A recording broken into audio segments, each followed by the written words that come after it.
Hey guys, it's Adam with Unleashed Wargaming.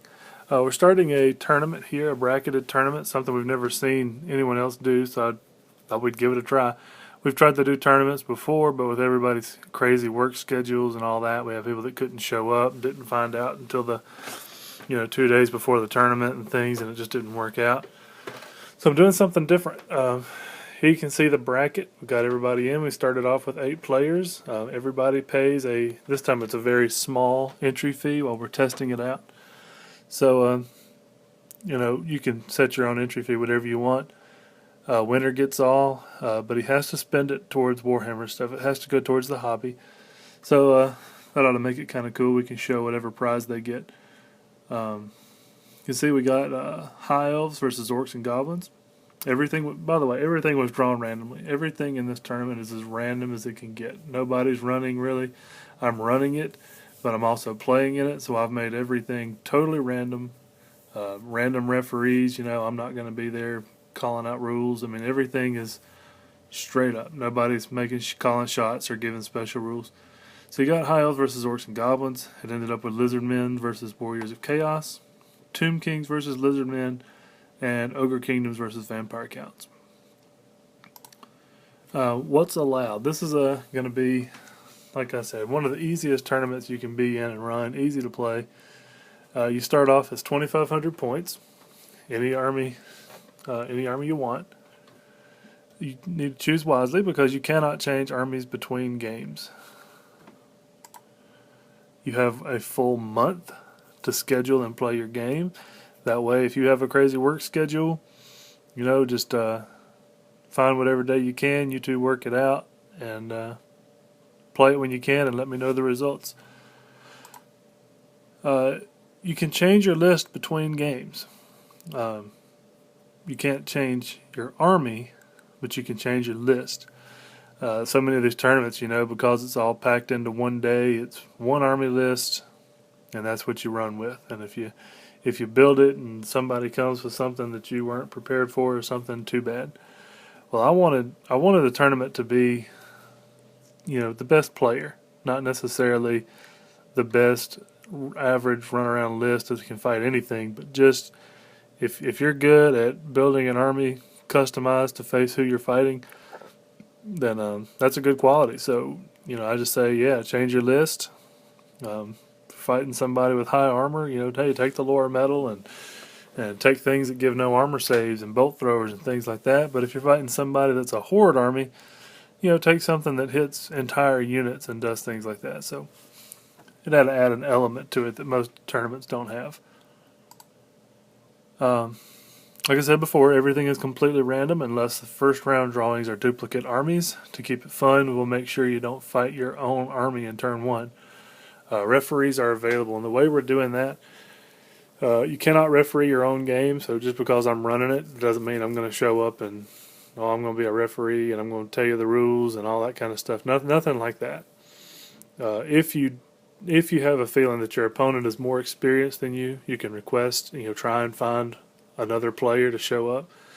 That referee cannot give any tactical advice, even if asked, hey, should I do this, and do you think this is a good idea? Can't answer it. The only thing it can answer is rules questions.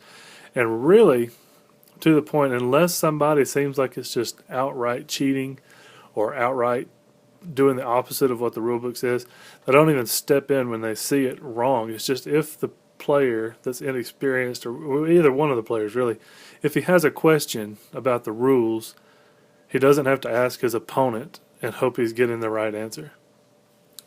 So that's the way the referees work. Nobody's sitting there dictating the game or anything like that. Next is what's not allowed. Special characters are not allowed in this tournament. They remove a certain amount of skill from the game, and they are not balanced between armies.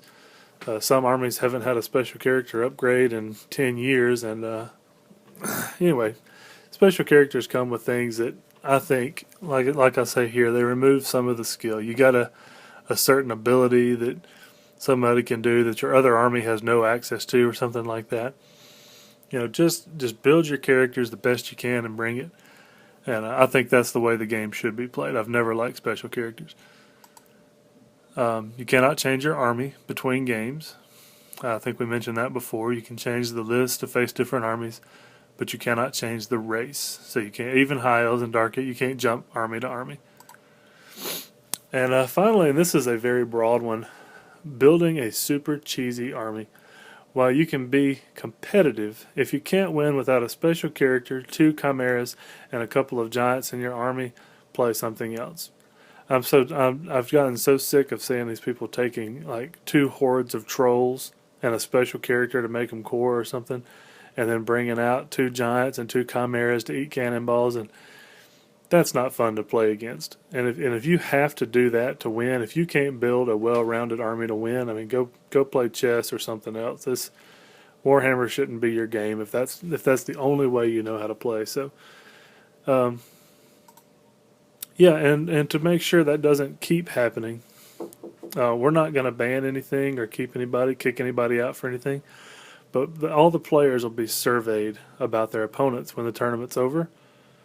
So, you know, if you're surveyed, and I'm even having someone else do my own survey. I'm not going to take a survey where I get to read everybody's comments about myself. If you play 3 games in this thing, it is single elimination, but if you make it through a couple games, and every one of the people you fight say, this was the sorriest army, I can't believe it, it was so cheesy, I hated it, wasn't fun, you just won't be invited back to the next one. Now, if one person complains and no one else has a problem, you know, they can suck it up and get over it. But if you do something that makes the tournament not fun, we don't want you in the next one. The winning system is straight up Battles of Warhammer. You play to table your opponent if you can, and that's it. You're putting it out there. It's all battle line, no special objectives. You're just seeing who can win, who can beat the other players. There's no extra points for painted armies or display boards or any of that. I've always thought that was silly. I understand it's part of the hobby, but if 2 armies show up on the field and one of them's wearing rags and carrying broken bottles, and the other army's all polished up, nice and neat and shiny armor, if the ugly army wins, it wins. They don't kill all the other ones and say, well, you know what, they sure did look better than we do, so I guess they won. No, that's silly to me. Yeah, paint it if you can. If you don't have time, don't worry about it. And not only that, I do a painting service. I paint for money and paint for trades, and that's part of what Unleashed Wargaming is a painting service. And I've painted some of these people's armies, and you know, so the person who can pay someone else to paint their stuff shouldn't get extra points either. It just keeps it balanced and fair. You know, I've bought one of my armies from Blue Table Painting. I didn't paint it, so I shouldn't get bonus points for having a painted army. Anyway, trying to keep it balanced. Finally, the only way you can be automatically kicked out, you only automatically lose if you simply will not show up to a game. If you know, and it has to go both ways. If your opponent says, "Hey, I can play anytime, just let me know," and you set a game for Wednesday and you don't show up, and you set a game for Friday and you don't show up, and your opponent's there every time ready to go, not going to penalize the person who's willing to play. So you have a full month. You know, if all the games are finished in a week, let's go on to round 2. But if it takes a month for somebody to play, you've had plenty of time, and if you can't get the game in and it's obviously one person's fault, then the way I'm doing it is a fallen player. All right, let's say you've had 3 games and the 4th one isn't finished. Then one of the people who have lost, randomly, you draw the name randomly, gets back in the tournament with a second chance, and he plays the guy who's willing to play. So that way nobody gets an automatic pass. Since it is single elimination, if you've lost, you're not totally out. You have a chance to get back in. So it's kind of cool. Winner takes all. All the prize money goes to the winner. There's no second place. And the money must be spent on Warhammer stuff. That's how I'm doing this first one. Now later on I may have a secondary prize for second place, but at this low of a entry fee and all that stuff, it wouldn't be worth it to split it up. So we're doing it where winner takes all. And that's about it. That's about how it works. There's another look at the bracket. You'll have 4 games, 8 people, and then you'll drop down to 2 games with 4 people, and then 1 game with 2 people, and then you have 1 winner. And I'll let you know how it works. I'm going to do as many battle reports as I can, my games and other people's games. Try and get it up to you, and I'll continue to put the bracket up with it so you can see who's fallen out, who got back in, who's moving on. And that's about it. So hope you enjoy it, and I hope I can bring up some more battle reports and keep this thing going.